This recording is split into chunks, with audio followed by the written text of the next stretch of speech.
27 நாடுகளில் அளிக்கப்பட்டு வரும் தமிழ் பாரம்பரிய கலையான வர்மக்கலரி பயிற்சியானது சென்னை அம்பத்தூரில் துவங்கப்பட்டது. தமிழ் பாரம்பரிய கலையில் ஒன்றாக வர்மக்கலரி கூறப்படுகிறது. தமிழரின் பாரம்பரியம் மற்றும் தற்காப்பு கலையான இந்த வர்மக்கலரியை உலகம் முழுவதும் அறிந்து கொள்ள வலியுறுத்தி லெமோரியா வர்மக்கலரி அடிமுறை உலக கூட்டமைப்பினர் செயல்பட்டு வருகின்றனர்.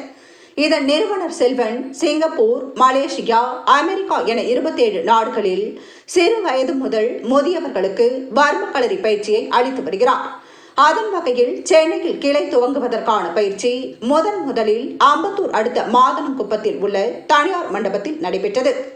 இதுகுறித்து பேசிய நிறுவனரின் மனைவி சிசிலி, வர்மக்கலரி என்பது தமிழ் பாரம்பரியம் மற்றும் தற்காப்பு கலை. இதனை சிறுவர்கள் முதல் முதியவர்கள் வரை அறிந்து கொள்ள வேண்டும் என கூறினார். மேலும் கொரோனா காலங்களில் இணையம் வழியாக பல நாடுகளில் பயிற்சி அளித்து வந்ததாக கூறிய அவர், தமிழக அரசு நமது பாரம்பரிய கலையான வர்மக்கலரியை மேம்படுத்த உதவிட வேண்டும் என கேட்டுக்கொண்டார். இந்த லெமோரியா அப்படிங்கிறது தற்காப்பு கலைகளை பயிற்சி கொடுக்கக்கூடிய ஒரு பயிற்சி கூடம். இன்னைக்கு பார்த்தீங்க அப்படின்னு சொன்னால், நான் சென்னையில் நாங்கள் இன்னைக்கு பயிற்சி கொடுக்கறதுக்காக முதல் முறையாக இங்கே வந்திருக்கிறோம்.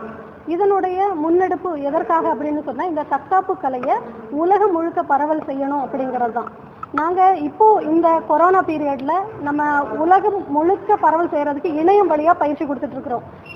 இது வரைக்கும் 27 நாடுகளில் நம்மளுடைய கலை சிறப்பாக இணையம் வழியாக பயிற்சி ஓடிட்டு இருக்குது. இன்னைக்கு சென்னைக்கு வந்திருக்கிறதுக்கு நோக்கம் என்னன்னா, சென்னையில் நம்மளுடைய நண்பர்கள் அனைவரும் தற்காப்பு கலையை இங்கே ஒரு பயிற்சி கூடம் துவங்குங்க அப்படிங்கிற வேண்டுகோளுக்கு இணங்க தான் இன்னைக்கு இந்த இடத்துல நாங்கள் பயிற்சிக்கு வந்திருக்கிறோம். இன்னைக்கு கொஞ்சம் குழந்தைங்க வந்திருக்கிறாங்க.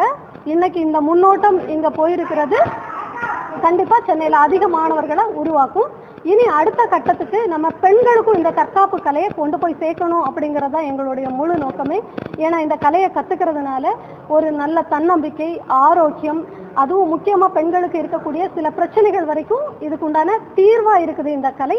அதனால் எல்லா பெற்றோர்களிடமும் ஒரு வேண்டுகோள் என்ன அப்படின்னு சொன்னால், உங்கள் பெண் குழந்தைகளை கண்டிப்பாக இந்த கலையை படிக்க வைங்க. நாளைய சமுதாயத்தில் அவங்க ஒரு தன்னம்பிக்கை மிகுந்த ஒரு பெண்ணாக திகழணும் அப்படிங்கிறது என்னுடைய வேண்டுகோள். மேலும் நம்ம அரசாங்கத்திற்கு வைக்கக்கூடிய ஒரு வேண்டுகோள் என்ன அப்படின்னு சொன்னால், எத்தனையோ பாடத்திட்டங்களை நம்ம மாணவர்களுக்கு கொண்டு போய் சேர்க்கிறோம். அது கூட இந்த தற்காப்பு கலைகளையும் மாணவர்களுக்கு கொடுத்தீங்க அப்படின்னு சொன்னால், தன்னம்பிக்கை பெற்ற சமுதாயம் உருவாக வழிவகையாய்